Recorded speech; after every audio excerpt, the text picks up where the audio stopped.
नाजरीन अस्सलाम वालेकुम। इनसाइड न्यूज़ के नए प्रोग्राम के साथ मैं हूं इब्राहिम राजा और आज हम बात करेंगे कि बरतानिया में किस किस्म की एक हैरानकुन तकरीब होने वाली है। इस तकरीब का पाकिस्तान की सियासत से क्या गहरा और इंतहाई दिलचस्प नोयत का ताल्लुक़ है। इसी तकरीब से जो कि एक शादी के मुतल्लिक है, इससे जुड़ी एक बहुत बड़ी डील का मामला क्या है, ये डील किस तरह से पाकिस्तान का पूरा सियासी मंजरनामा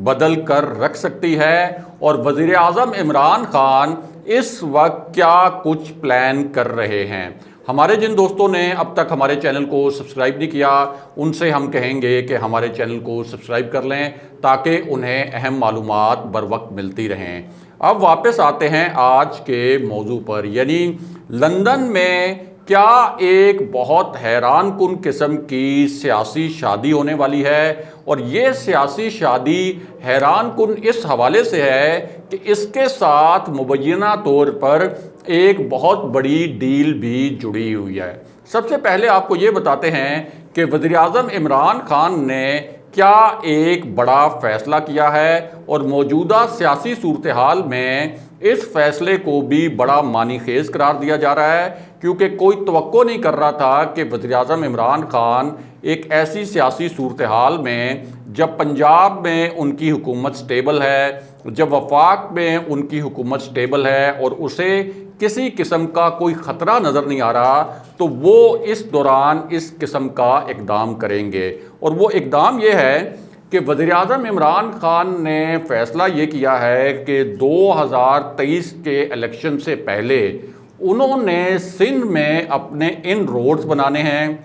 यानी सिंध में सियासी तौर पर उन्होंने पेनिट्रेट करना है। पिछला जो इलेक्शन था 2018 में, वो इलेक्शन तहरीके इंसाफ को जो फतह मिली थी और उसको जो अक्सरियत मिली थी, उसमें एक बहुत बड़ा फैक्टर कराची से जो उनको मिलने वाली सीट्स थी, वो भी एक बड़ा फैक्टर था। अब खदशा ये भी है और ये भी हुकूमत को आप कह सकते हैं, जो उनके ज़राए हैं वो ये कहते हैं कि हो सकता है कि ये जो पीडीएम है, यानी मौलाना फजलुर रहमान पीपल्स पार्टी और नून लीग, चूँकि इनके ख़िलाफ़ सबके ख़िलाफ़ केसेस थे, ख़ास तौर पर पीपल्स पार्टी की क़यादत और नून लीग की क़यादत के ख़िलाफ़, तो 2023 में ये वज़ीर आज़म इमरान खान का रास्ता रोकने के लिए एक इंतखाबी इत्तेहाद भी बना सकते हैं। यानी एक इन्होंने बनाया था एहतजाजी इत्तेहाद, जो पीडीएम के नाम पर था, जो इस वक्त टूट फूट का शिकार है, जिसके सारे plan A B C D fail हो गए हुकूमत गिराने के लिए। और अब पीपल्स पार्टी और नून लीग तो आपस में लड़ते नज़र आते हैं। बिलावल भुट्टो और मरियम नवाज़ एक दूसरे पर तनकीद करते हैं, यहाँ तक कि आज़ाद कश्मीर इलेक्शन की कैंपेन में मियाँ नवाज शरीफ के ख़िलाफ़ गद्दार के नारे लगवा दिए पीपल्स पार्टी ने। लेकिन 2023 के इंतखाबात में वज़ीर आज़म इमरान खान का रास्ता रोकने के लिए एक मुश्तरका मफादात के तहत और अपनी क़यादत को मुकदमात से बचाने के लिए ये दोनों जमातें और मौलाना फजलुर रहमान और पीडीएम की दीगर जमातें एक इंतखाबी एडजस्टमेंट, एक इंतखाबी इत्तेहाद कर सकते हैं, जो कि तहरीक इंसाफ के लिए एक मुश्किल सूरत हाल हो सकती है। अब इसी तनाजुर में वज़ीर आज़म इमरान खान ने यह फ़ैसला किया है कि अब तहरीक इंसाफ अंदरूने सिंध भी जाएगी, यानी अंदरूने सिंध जहां पीपल्स पार्टी का होल्ड है, वहां वज़ीर आज़म इमरान खान ने अब ये फ़ैसला किया है कि वो वहां जाकर जलसे करेंगे और अंदरून सिंध से जो बड़ी बड़ी सियासी शख्सियात हैं, हमारे ज़राए ने हमें बताया है कि उनमें से कुछ शख्सियात ने तहरीक इंसाफ में शमूलियत की यकीन दहानी भी करवा दी है। उन जमातों को जो ये रहनुमा हैं, उनको अपने साथ में लाएगी तहरीक इंसाफ, और पीपल्स पार्टी की जो मुखालिफ सियासी कुव्वतें हैं, उनको तहरीक इंसाफ एक आप ये कह सकते हैं कि उनके साथ अलाइंस बनाएगी, ताकि ये सिंध से जो एक बहुत टफ़ टाइम मिल सकता है 2023 के इलेक्शन में तहरीक इंसाफ को, और दीगर इलाकों में भी अगर ये एक इंतखाबी अलाइंस बन जाता है मुस्लिम लीग नून, पीपल्स पार्टी, JUI और दीगर PDM जमातों का, तो उसका एक मुकाबला किया जा सके। और एक आप ये भी कह सकते हैं कि ये एक जवाबी वार है कि अंदरूने सिंध जाकर वज़ीर-ए-आज़म इमरान खान पीटीआई को और उसके पोटेंशियल इत्तेहादियों को मुनज़्ज़म करने की कोशिश करेंगे। दूसरी जानिब आपको ये भी बताएं कि इस हवाले से एक एडवाइजरी कमेटी भी बनाई जा रही है जिसका नाम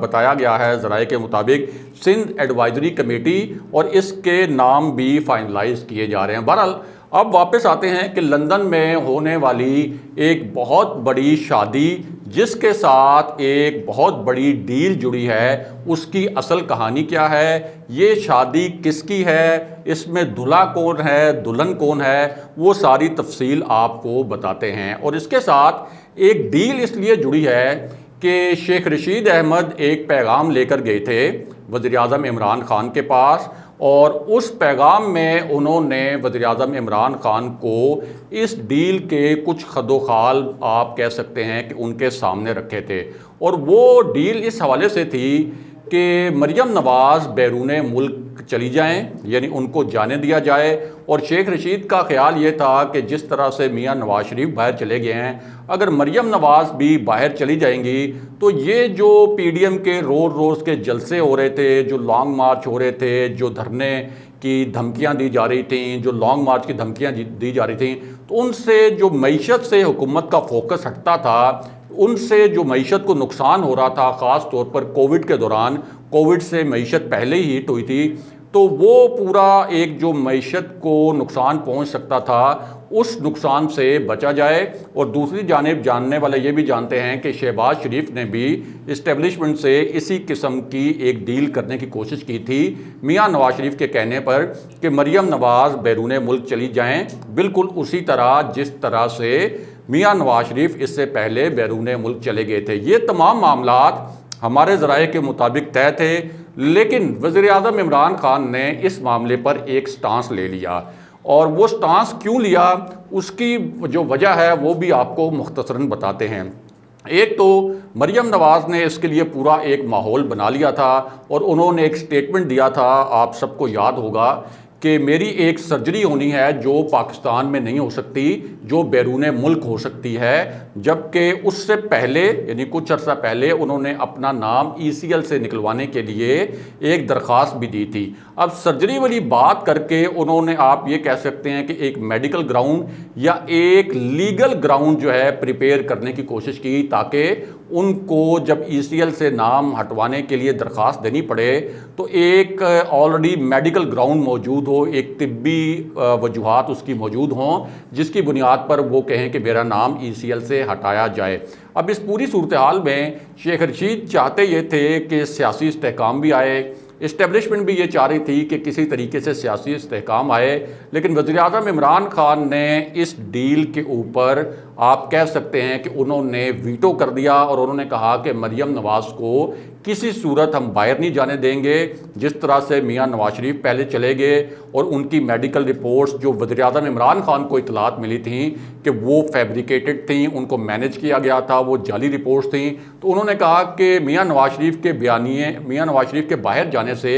हमारा जो एहतसाब का बयानिया है वो मुतासिर हुआ, और अगर मरियम नवाज़ भी बाहर चली गई तो हम तो एहतसाब के नारे पर आए हैं, हमारा तो नारा ही ये है कि शफाफ पाकिस्तान, तो फिर हमारा जो ये पूरा नैरेटिव है इसको नुकसान पहुंचेगा। इसलिए वज़ीर-ए-आज़म इमरान खान ने मरियम नवाज़ के मामले पर ये जो एक मुबैना डील हो रही थी इसको वीटो कर दिया था और शेख रशीद को भी यही पैगाम दिया था। दूसरी जानिब मरियम नवाज़ जो इस वक्त आज़ाद कश्मीर में कैंपेन भी कर रही हैं, और हमने देखा है कि वहाँ वो ये बात बार बार कह रही हैं कि यहाँ जो पाक फ़ौज के जवान डिप्लॉय हैं मुझे इनसे बड़ी मोहब्बत है। यहाँ तक उन्होंने कहा कि एक फ़ौजी ने उनकी इजाज़त से उनकी गाड़ी रोकी और ये कहा कि हम आपकी तकरीरें रेडियो पर सुनते हैं या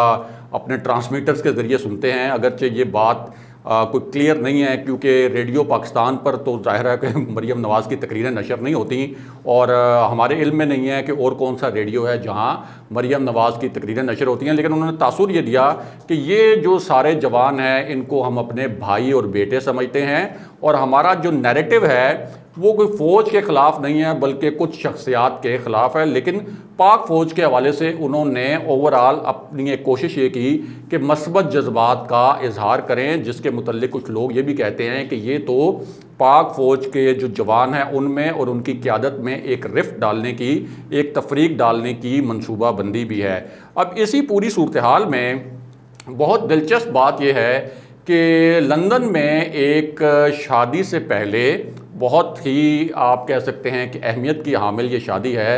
उस शादी से पहले कुछ ही अरसे के बाद एक मंगनी की तकरीब होने वाली है, और ये जो मंगनी की तकरीब है इससे हम जो कह रहे हैं कि एक बहुत बड़ी मुबैना डील जुड़ी हुई है, वो इस वजह से है कि इस मंगनी की तकरीब में मरियम नवाज़ भी शिरकत के लिए जा सकती हैं और ये एक लीगल ग्राउंड लेने की कोशिश कर सकती हैं कि ये मेरे बेटे की मंगनी की तकरीब है और मेरा वहाँ पर जाना ज़रूरी है। इस वक्त कैप्टन सफदर, मरियम नवाज़ दोनों के नाम ECL में हैं, और ये जो शादी होनी है यानी उससे पहले एक मंगनी की तकरीब और बाद में शादी, इसके मुतल्लिक ये बताया गया है अब कि जुनैद सफदर जो मरियम नवाज़ के बेटे हैं, ये उनकी मंगनी की तकरीब है जो कुछ दिनों के बाद, कुछ अरसे के बाद होने वाली है। और ये जो एहतसाब कमीशन के साबिक चेयरमैन थे सैफुर रहमान, जिनको किसी वक्त एहतसाबुर रहमान भी कहा जाता था, जिनके मुतल्लिक ये कहा जाता था कि उन्होंने अपने सियासी मुखालफिन को निशाना बनाया,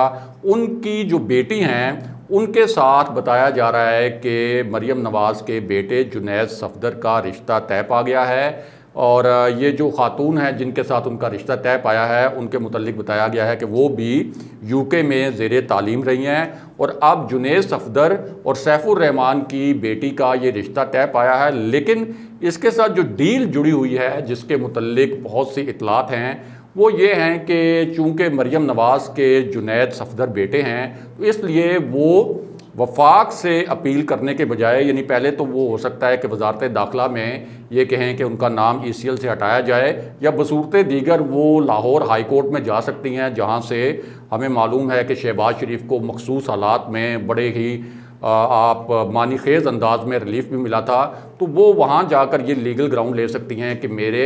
बेटे की मंगनी है और उसके बाद शादी वाला जो है उनकी तकरीब है, तो मेरा और कैप्टन सफदर का इस मंगनी की तकरीब को अटेंड करना बहुत ज़रूरी है, हम पेरेंट्स हैं। तो इस बुनियाद पर हो सकता है कि वो ECL से अपना नाम निकलवाने के लिए लाहौर हाई कोर्ट जाएँ, और मुमकिन है कि उनको कोई रिलीफ भी मिल जाए, जिस तरह से पहले शहबाज शरीफ को हैरान कुन तौर पर एक ही दिन में रिलीफ मिल गया था। और अगर मरियम नवाज़ चली जाती हैं UK, तो फिर इस बात का इम्कान कम ही है कि वो अगले इलेक्शन से पहले, यानी कोई बहुत अर्ली वापस आएंगी। अगर उनकी वापसी हुई भी तो फिर वो अगले इलेक्शन से कुछ अर्सा पहले ही वापस आएंगी, वो भी उस सूरत में कि अगर शहबाज शरीफ ने यहाँ ताकतवर हलकों के साथ कोई मामला तय करके अपने लिए कोई साजगार फ़ज़ा बना ली। लेकिन इस बात का इम्कान भी ना होने के बराबर नज़र आता है कि शहबाज शरीफ इस वक्त ताकतवर हलकों के साथ मिलकर कोई ऐसी डील कर सकते हैं जो वज़ीर-ए-आज़म इमरान खान और उनकी हुकूमत के लिए ख़तरा है, क्योंकि मरियम नवाज़ की जानिब से इशारे यही आ रहे हैं कि इस किस्म की जो डील है वो नाकाम हो गई है। एक मरतबा फिर मरियम नवाज़ अब जो फ़ौजी क़यादत को निशाना बना रही हैं, उससे लगता यह है कि अब शहबाज शरीफ की जो मफामती कोशिशें हैं वो उस तरह से कामयाब नहीं हुई। अगले प्रोग्राम तक के लिए खुदा हाफ़िज़।